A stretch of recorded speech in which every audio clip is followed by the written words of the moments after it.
새해 결심으로 시작한 분들, 자, 지금쯤이면 조금 처질 때가 됐거든요. 다 남들도 그래요. 옆집도 뒷집도 다 똑같습니다. 그런데 이걸 넘어가는 방법이 있을 것 같아요. 선생님, 제가 영어 공부를 새해 시작했었는데 그래요. 어떻게 되고 있어요, 진짜? 바빠서 미뤘어요. 이럴 땐 어떻게 해야 돼요? 나한테 부르면 안 돼요. 왜냐하면 영어는 필요한 사람이 난 했으면 좋겠어요. 바쁘다 보니까 밀렸다라는 거는 아직 급하지가 않다는 얘기예요. 그러다가 이제 나중에 정말 써야 될 때가 있잖아요. 예를 들어서 뭐 할리우드에 취재를 갈 일이 생겼단 말이야. 근데 인터뷰를 할 사람이 따로 없어. 하기로 한 사람이 뭐 에릭 남 이런 분이 갑자기 아팠어. 못 가게 됐어. 그럼 우리가 본인이 해야지. 날짜 잡혔는데. 그렇다고 할 적에 그러면 갑자기 뭐 할 수가 없잖아요. 그래서 미리미리 평소에 조금씩 그냥 가랑비에 속옷 젖듯이 조금씩 해놓으면 안 하는 것보다 훨씬 난데, 근데 다만 꾸준히 내가 뭔가 기초부터 하겠다라고 하면 전략을 세워야죠. 그래서 보통 새해가 되기 직전, 뭐 11월, 12월 이때부터 그 영어 교재의 그 판매량이 급증하게 되고요. 근데 여름 정도가 되면 이제 이게 수그러들고 이래요. 근데 그게 수십 년 동안 그래 왔거든요. 다 이유가 있지 않겠어요? 그런데 이걸 넘어가는 방법이 있을 것 같아요. 자, 그런 분들을 위해서 어떤 영어 공부 과정이 이렇게 이어지는 건지, 나만 혹시 의지력이 박약하여 이렇게 잘 안 되는 건지, 이건 아닐 거예요. 다른 사람들 다 진짜 이래요. 다 그래요. 저도 그렇고요. 저도 뭐 진짜 저 의지력 되게 약하거든요. 자, 근데 원래가 어떤 과정인가를 알면 우리가 그 과정을 거치면서 괴로워할 필요는 없을 것 같아요. 그러니까 괴로운 게 문제잖아요. 괴로운 게. 1월 1일에 시작했다고 치자고요. 근데 자, 가로축은 시간의 흐름이라고 보고, 이 세로축이 중요한데, 세로축은 검증되지 않은 내가 느끼는 나만의 실력 향상도라고 생각하겠습니다. 그러니까 남들이 누가 뭐래든 나 많이 는 것 같아 라고 하면 올라가는 거고, 남들은 다 늘었다고 하는데 내가 나 안 는 것 같아 그러면 안 는 거예요. 자, 그랬을 때 1월 1일에 의욕적으로 시작을 했는데 말이죠. 그러면 지금 쫙 급하게 이제 상승세를 타게 돼요. 그러니까 시간을 5분 공부하면 5분만큼 느는 것 같고, 1시간 공부하면 그만큼 더 느는 것 같고, 그래서 굉장히 비례해서 아주 가파른 상승세를 탑니다. 자, 이때는 너무 신나요. 너무 재밌고, 약속이 있더라도 나 오늘 영어 무슨 뭐 모임이 있어 그래가지고 안 간다든지 뭐지 이래가면서 막 열심히 해요. 역시 나는 되는구나 하는 것만 입에 짝짝 붙는 것 같고요. 근데 그게 언제까지 지속이 되다가 어느 순간부터 갑자기 정체가 오기 시작합니다. 내가 느끼기에. 그저께까지 잘 알던 단어가 오늘 생각이 안 나. 그리고 내가 뭔가 얘기를 하려고 그랬는데, 뭐 영어회화, 뭐 동호회를 갔던, 내가 챗GPT하고 얘기를 하던, 뭐 어떤 경우를 하든, 내가 그저께까지만 해도 잘 이 정도 말은 했는데, 오늘 뭔가 기분이 안 좋은지 말이 잘 안 나온다. 그럼 거기서 확 뭔가, 나 왜 이러지? 이런 느낌을 가질 수가 있어요. 어떤 이유든지 간에, 야, 이거 내가 예전만큼 늘지 않는데? 그래서 갑자기 완만하게 선이 이제 쭉 이어지게 되는데, 자, 첫 번째로 아까 이렇게 가파르게 막 올라가다가 이게 안 되는데? 라고 시작할 때쯤이 언제냐?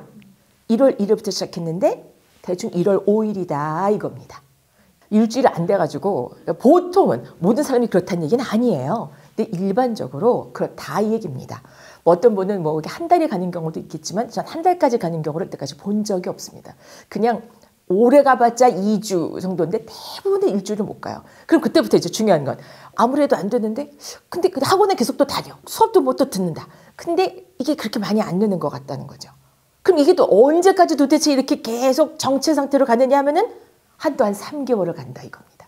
근데 중요한 건 4월 5일 정도가 되잖아요. 그럼 그때부터 내가 특별한 공부를 안 했는데 다시 또 쫙 올라가요. 그래서 이제 중요한 건 처음에 1월 1일부터 1월 5일까지 이제 쭉 올라가다가 이제 3개월 동안 정체가 되다가 요때를 버티기만 하면, 버티는 게 딴 거 아니에요. 이제 이따 말씀드리겠지만, 영어에 대한 끈을 놓지만 않고 있으면 이게 어느 순간 다시 확 올라갈 때가 와요. 마라톤 하는 분들 얘기를 들어보면 뭐 runners high라는 말을 하더라고요. 그리고 second wind라는 말을 하더라고요. 그 바람을 확 받아서 올라갈 때가 있대요. 처음에 막 죽을 정도로 힘들다가 갑자기 그게 뭔가 이렇게 high 된다는 말을 하잖아요. 그러니까 뭔가 정신적으로 붕 뜨는 듯한 그런 것처럼 이렇게 너무 힘들다가 그걸 그대로 유지만 하고 있으면, 즉 달리기를 천천히 가더라도 그냥 일단 발만 떼면서 앞으로만 가고 있으면 어느 순간 올라갈 때가 온다는 거죠. 그러다가 또 정체기가 와. 그러다가 또 올라가. 자, 이걸 언제까지 얼마만큼 반복을 할까요? 죽을 때까지 반복을 해요. 왜? 우리는 영어를 모국어나 제2 언어로 쓰는 나라가 아니기 때문에 그래요. 우리는 외국어로 영어를 쓰기 때문에 필요할 때만 영어가 사실 아쉽지, 평소에 뭐 방앗간에 참기름 짜러 갔는데 내가 영어가 필요하겠어요? 아니죠. 아니거든요. 근데 참 영어는 그냥 그런 것 같아. 매복해 있다가 갑자기 나타나서 내 뒤통수한테 딱 때리고 도망가는 그게 영어 같다니까요. 난 아무 생각도 안 하고 있는데, 절대 영어를 할 필요가 없다고 생각하는데 갑자기 나타나서. 그러니 평소에 조금씩 해놓으면 먹고 사는데 혹은 내가 좀 더 행복해지는데 큰 어려움은 없겠다라는 거죠. 자, 그래서 이제 정체가 오잖아요. 그럼 벌써 딱 감이 와요. 아, 내가 또 이제 슬럼프가 왔구나. 이런 걸 슬럼프라고 하죠, 보통 이럴 때를. 그러면 그때는 공부하던 책을 딱 접고, 내가 뭐 문법을 공부하고 있었다라고 하면 아주 쉽고 짧게 끝낼 수 있는 교재들이 시중에 너무너무 많습니다. 제일 좋은 거는 저는 어린이들을 위한 만화책, 네, 그거 있습니다. 만화책으로도 있고 뭐 무슨 동화로도 된 것도 있고, 그래서 애기들 눈높이, 그러니까 혹은 중학생 1학년 정도 눈높이로 맞춰진 그런 교재들을 보시는 것도 전 도움이 된다고 생각하고, 이럴 때 무조건 어려운 건 그거는 금물입니다. 무조건 굉장히 쉬운 걸 보시고요. 저 같은 경우는 어떻게 하냐면, 저도 끊임없이 이런 슬럼프를 겪는데 옛날에 공부할 때 써놨던 공책들이 있어요. 그러면 옛날에는 막 신문지 오려가지고 붙이고 막 밑줄 그어가면서 막 이랬거든요. 근데 그 공책들을 다시 펴보면서 내가 옛날에 이런 단어도 알았어. 내가 옛날에 이렇게 공부할 때가 있어서 노트 필기한 거 너무 기특해 막 이러면서 네, 스스로 그래, 이럴 때가 있었지. 나 다시 할 수 있어 라는 생각이 드는 거예요. 자신감을 가져야 된다. 자신감이 또 떨어지잖아요, 보통. 그러면 자신감이 저기 뭐 번지 점핑을 한다고 해서 자신감이 생기는 건 아니고요. 할만하다라고 느꼈을 때 자신감이 생겨요. 아, 요거 못할 것 같았는데 하네? 이런 거 있죠. 그게 자신감인 거죠. 그래서 그거를 small success라는 말을 합니다. 그러니까 작은 성공들이 이렇게 계속 켜켜이 쌓였을 때 어느 날 문득 돌아보면 내가 이만큼을 올라왔다라고 할 수 있는 거죠. 그래서 내가 할 만한 거, 어려우면 안 하게 되거든요. 반대로 쉬운 걸 내가 택하잖아요. 그러면 쉬우니까 하게 되고 자꾸 하게 되고 그게 실력이 되거든요. 그러므로 우리가 선택부터 어려운 걸 하실 필요가 절대 없어요. 초등학교 1학년이 보는 영어나 중학생이 보는 영어나 저기 뭐 우리가 신문에서 보는 영어나 결국 똑같은 영어인데 일단 조금 더 무게만 달리한 것 뿐입니다. 그리고 저는 한 가지 말씀드리고 싶은 건 사람을 만나시라고 꼭 말씀을 드리고 싶어요. 저는 깊이 있는 어떤 좀 오래가는 변화는 사람이 주는 것 같아요. 주민센터 혹은 뭐 구민 뭐 회관 뭐 이런 데서 특강 같은 거 많이 하잖아요. 열심히 하는 사람이 있는데 어떻게 열심히 하게 됐냐 뭐 이런 얘기하는 거잖아요. 근데 다 좋은데 저는 어떤 사람을 보면 좋겠냐면은 그 자리에 가치가 앉아 있는 사람들 있죠. 그래서 같이 청중의 입장에 앉아 있을 적에 과연 내 앞에 앉은 사람, 내 옆에 앉은 사람, 내 뒤에 앉은 사람은 저 강의가 끝나고 어떤 변화를 스스로 일으키려고 할까라는 생각을 조금 해보면 네, 저는 거기에서 얻는 게 가장 클 거라고 생각이 들어요. 그래서 그런 데서 만나는 분들끼리 뭐 간단한 모임을 이렇게 형성하기도 하고, 그래서 서로 뭐 인증하면서 북돋아 가면서 하기도 하고, 또 저는 제일 좋은 건 얼굴 보면서 하는 게 제일 좋은 것 같아요, 사실은. 근데 우리가 코로나 이후로 비대면으로 하는 게 워낙 일상화되다 보니까 편리한 건 있는데 결국 우리가 영어를 하려고 하는 것도 사람하고 얘기하려고 하는 거 아닌가요?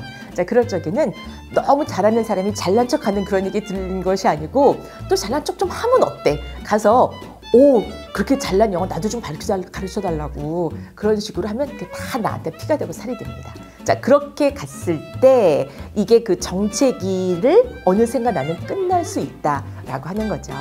이때 괴로워가지고요 막 몸부림치잖아요. 그러면 그물 안에 사자가 걸려가지고 막 몸부림치면 오히려 더 그물이 옥죄는 것처럼 이런 그 나름대로 시련의 기간이라고 할 때 왜 안 돼? 막 속상해서 내가 막 집어던지고 나 안 해! 이런 경우 많거든요. 그렇다고 뭐 안 하고 버틸 수 있나요? 뭐 다들 영어 이러고 있는데 또 내가 해야 된다라고 하면 또 그 다음에 1월 1일까지 기다리는 거예요. 근데 그러지 마시고 편안하게 스스로를 편안하게 하시고 원래 이런 때야. 원래 이럴 때가 돼서 나 이러는 거니까 전혀 놀랄 게 아니라 쉬운 교재, 또 사람을 만날 수 있는 장소 가셔서 한번 자극을 받으면서 그때를 버텨보시기 바랍니다. 지금 그럴 때예요.